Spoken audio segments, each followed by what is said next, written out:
A few weeks ago there was the episode with the blue van. Let's talk more about blue vans. The straight line speed is pretty average, I have to admit, but the cornering is solid and the stopping power is second to none.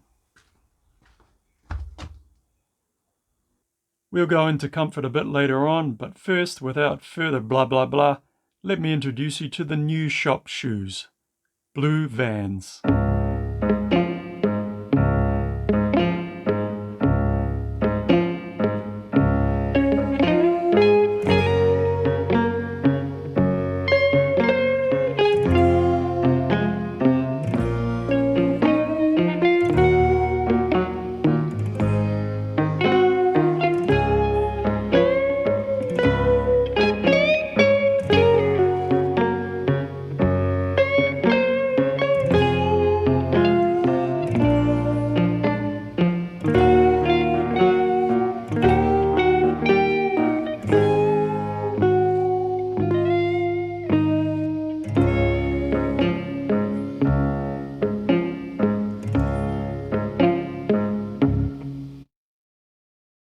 To be honest, the blue vans and I are not yet comfortable with each other. So I've just been rocking these green slides, and since Christmas I've had these 5 pairs of awesome socks to go with them.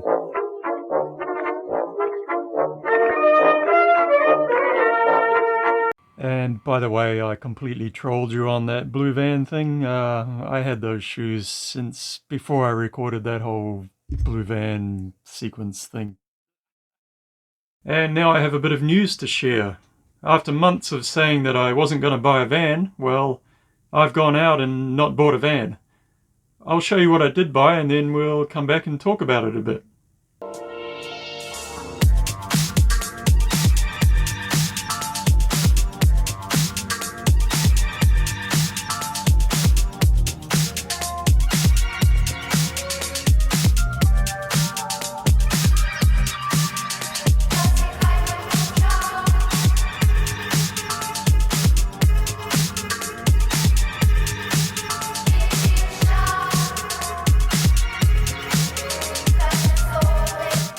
Yep, after 10 years of driving German, I've gone Japanese. This is the R51 Nissan Pathfinder.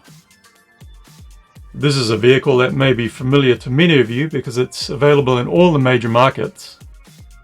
The look and feel of this vehicle may also remind you of the D40 series Navara/Frontier, and that is because the two are built on the same Nissan F Alpha platform. This platform is the basis for the Nissan Navara, Titan, Xterra, Pathfinder, Armada, Patrol, and the NV series van. Yep. Van. This was the last series of Pathfinders built like a truck with body-on-frame construction. It has a fully boxed ladder frame and a turbocharged diesel engine. Compared to what I was driving before this, we are talking radical differences. So I thought it might be cool to do a bit of a comparison. The E91 BMW 325 M Sport versus the R51 series Pathfinder.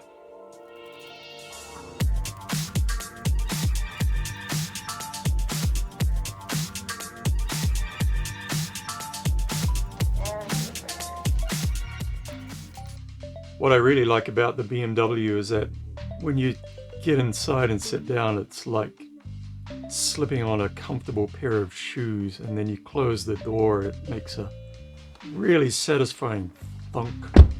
Starting up the engine as well, it's an inline 6 and it's just beautiful. It starts up with a really low growl and it just rumbles away in the background. And when you get on the road, it's like you're sitting in a huge truck. It feels so stable, like nothing would ever upset that car on the road. And then when you give it the jandle, it just keeps giving it keeps giving and giving until Christmas comes, man. It is a very satisfying drive.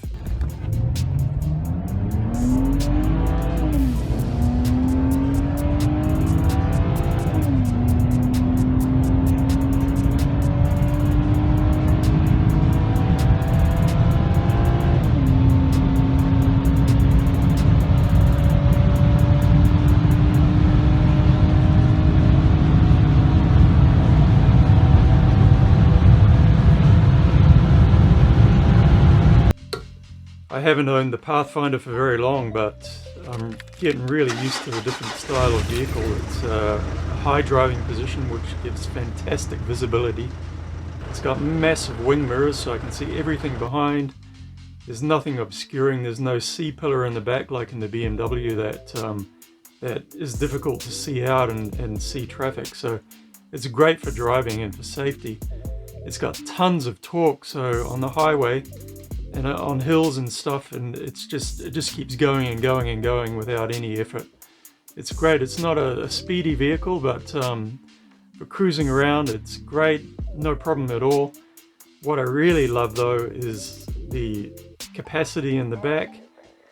The load is incredible. All the seats come down flat, and I can put in big timbers, I can put in bricks, I can put in bunches of crap and not have to worry about it. I don't worry about this car getting dirty like I did with the other one.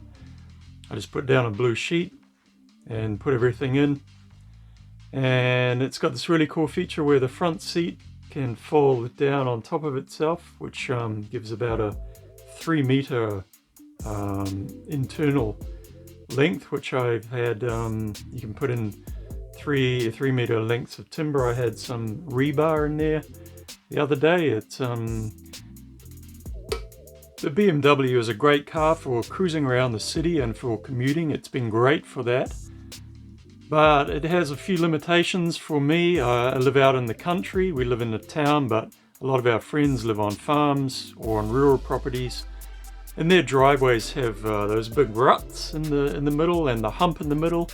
It's usually too high for my car, so I end up having to drive with my wheels on the hump in the middle and the other wheel on the side of the driveway, and I almost slide off the driveway. It's a real pain in the backside. That the storage or the load capacity in the back is not bad for a I guess I would say for a normal kind of household. But for me, I often have tools. I have loads of wood. I have other, the kind of stuff that I get up to. So it's not so good for that. But on the roof, it's fine.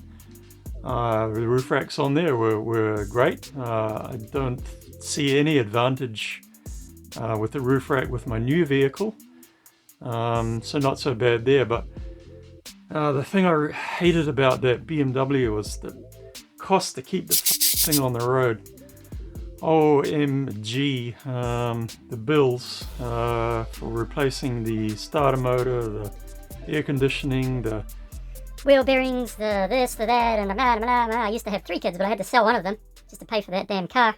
Oh man.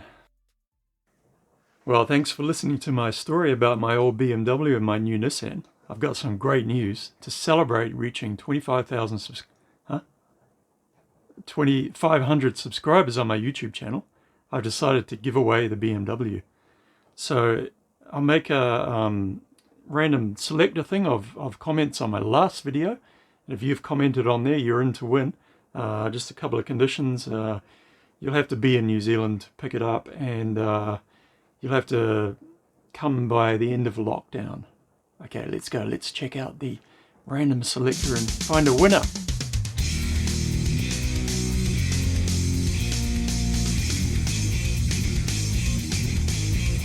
And the winner is the Grant Alexander.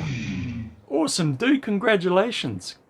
DM me your details and you can come and pick up this awesome E91 Sport Wagon Motorsport. Cheers, dudes. Rock out.